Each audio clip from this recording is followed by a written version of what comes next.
Welcome back. I hope you've enjoyed our new segment, which is the kitchen, and you've taken away some tips for you and your family. So I hope you do try that actually at home, because I love food. Tell us about the next one, the other piece as well. The Millennium Monument. Basically, the view that you see of this particular piece is a man striding across the world. Oh, yeah? And as he strides across the world, he's peeling up a giant section of the earth. Okay. And if you look, you see that is actually the entire continent of Africa. Wow. And on the back of Africa is America, England, and Japan. And the reason I've done that is to say no matter who we are or where we're from, we can all do something to elevate the world to greater heights.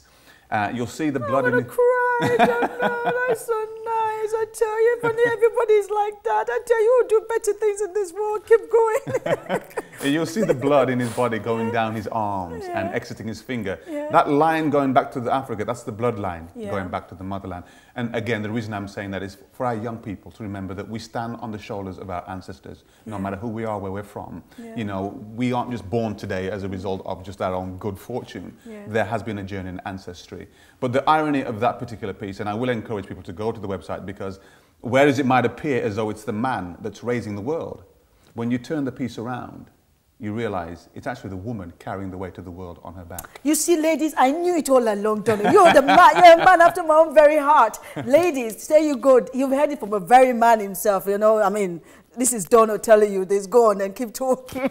And that in a nutshell is again, gives you an idea. I mean, there's so much more to it. We have the ancestors who are creeping out of the water, those sort of abstract looking figures, the children on the edge of the continent about to be lost in the ocean. So again, bringing attention to the children around the world in need. So, but yes, as I said, the more complete explanation is on the website, and you know, hope people will go along and take a look. How long does it take you to do a piece like that? Because it's quite detailed. That's a good question. In fact, both of those pieces took a couple of years, only because I was traveling so much in America. But if I was to sit down and start from sort of day one to completion, I'd like to give myself between 3, 4, maybe 5 months, depending on how complex and, of course, the size of the work as well. Because, I mean, for example, the other project I'm doing with Gambia right now is the Healing of Africa Monument project. I've met with the president several times. And the idea behind that project is to create a monument that will pay tribute to Africa before slavery, because Africa was great before slavery.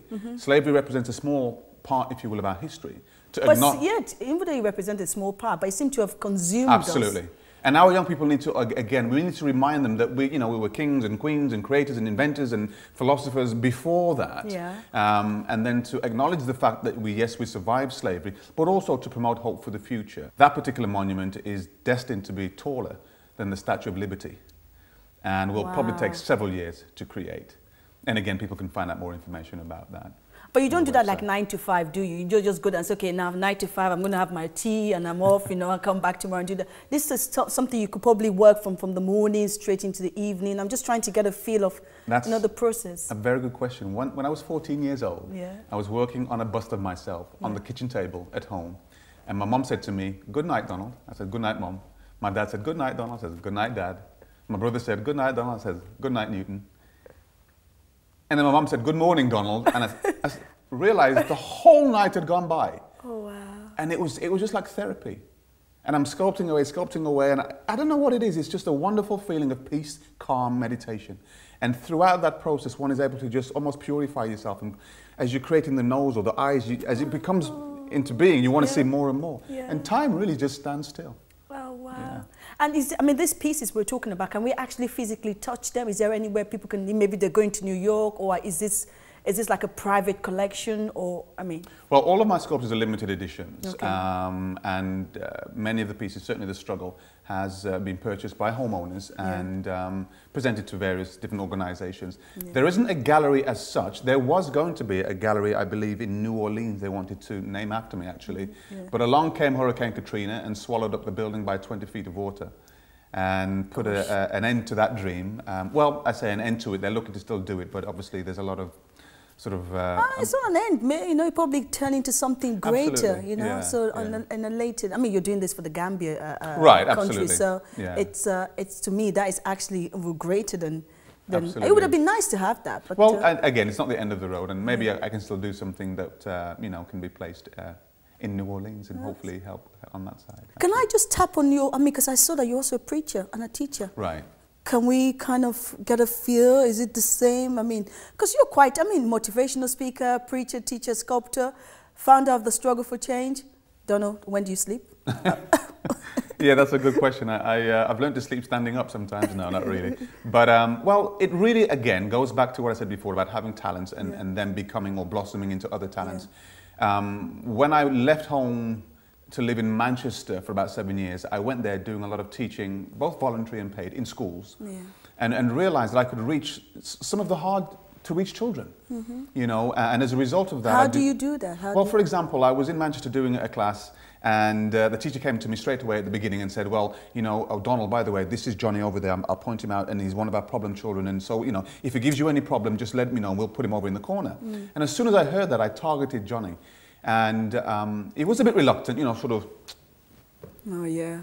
But that's fine. I mean, that's, you know, you never know where they're coming from. There's always reasons. So finally, I got him to just, you know, calm down and do something. And as I worked with the rest of the class, I saw him working on, we were making faces, and he was working on the eye. And he did a good job. I helped him, and he did a good job. And he was a bit reluctant, and he was just, you know, dragging his feet. But I helped him, and he did it. And I stopped the whole class. Wow. And he sort of got fearful. And I called everyone around to stand around him. And all of a sudden, he was like, not shaking, but very nervous. And I said, look at what Johnny's done. Now look at the way he's done the eye and how well he's done. And all of a sudden, Johnny began to just blossom and grow. His chest was, his head was, so and nice. it was an amazing experience. And then I said, okay, all go back to your seats. If anyone needs any help with the eye, come and speak to Johnny. From that point on, Johnny was the perfect student. It was an amazing turnaround. The teacher watched, he couldn't believe it. And just I think, like that? Well, again, it's reaching, I think, students in a way probably that they're not used to. Yeah. You know, where it's something... For example, certain students might be very academically aligned or astute, whereas others might be more practical. And maybe, I don't know, maybe he had problems maybe academically and therefore was stereotyped or categorized in a certain way. But with the physical side, the actual artistic side, that's why, again, for me, focusing on art and visual performing arts and sport, these are three genres that young people relate to very, very easily, very quickly. So that was one of those examples whereby I was able to connect with young people. My audiences are from 5-year-olds, even younger, right through to 90 and plus. So as a result of realizing that as an ability, I thought, well, let me expand on that. So when I got invited to speak at churches and so forth, then my presentations were, again, designed in such a way where the message came across. Donna, apparently we're over time. I want you to give the audience something positive to take away with them from the struggle of change. Just give us a positive image for us. Absolutely. I think that the struggle is for change. The message I would leave with people, we all struggle with something. And whatever it is that they feel that it is their overcoming, don't necessarily think that they don't have the ability to overcome and to look within themselves. Not always to look to friends and families and so forth. Because when you do that too often, it makes you weak. Try and overcome those, if you will, those obstacles and those hurdles yourselves. Oh, Donna, thank you very much indeed. Thank you very much. I hope you've enjoyed my discussion with Donna. We could have him here all day because we've got so much to talk about. But until next week, this is me, Rhoda Wilson. So thank you very much for watching. All information about me and my guests can be found on my website, which is www.rhodawilson.com. And information about Donald Brown will be on his website as well, which you will see on the screen at the moment, which is donaldbrown.tv. That's www.donaldbrown.tv. Until next week, when I have another interesting guest, this is me, Rhoda Wilson. Say thank you very much for watching and see you next time.